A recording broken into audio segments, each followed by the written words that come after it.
Hi, I'm Mike, and today we're going to be installing some illuminated sconce lights, all without power. Hey, if this is your first time here, don't forget to hit the subscribe button below so you don't miss anything.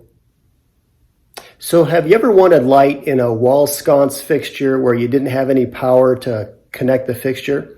Well, I've got a little cheat hack here for you that is an absolute no-brainer. By the end of this video, you're going to know exactly what to do.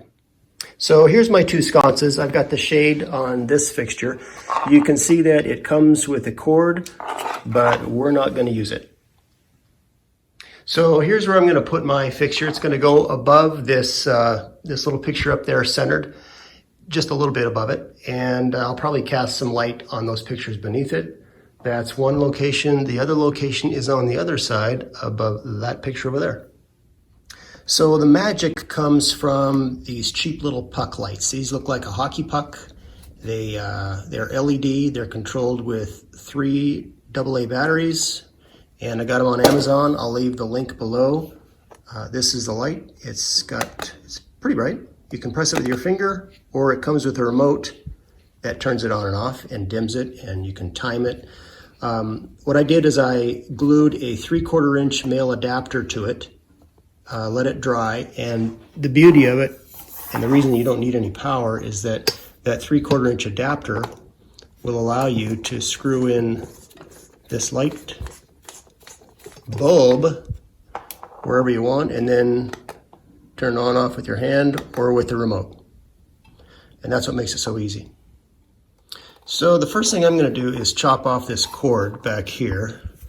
You can use, these are wire cutters, you can use scissors, whatever you want, and then just pull that out. And now once it's on the wall, it's going to look like it was hardwired.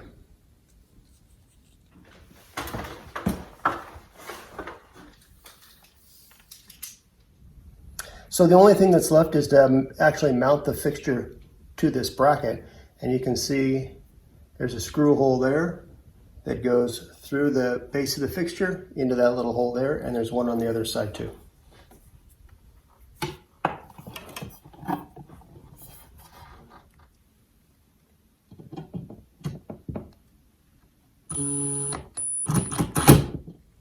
So here's the finished product. It comes with that little cheapy remote I said. Lights go on, the other one over there is on. And I don't know if I'm gonna keep it like that or angle it kind of towards the pictures or what, but there it is. By the way, these cheap little puck lights will work in virtually any light that you want. I have a dog that loves to chew on electrical cords, so I just keep that light unplugged and screw in one of those puck lights and operate it by the remote. Saves everybody a lot of hassle. I hope that video helped you. If you have any questions or comments, leave them in the comment section below. If you're interested in our franchise opportunity, I'll leave a link for that below. Don't forget to hit the subscribe button, and we'll see you next time.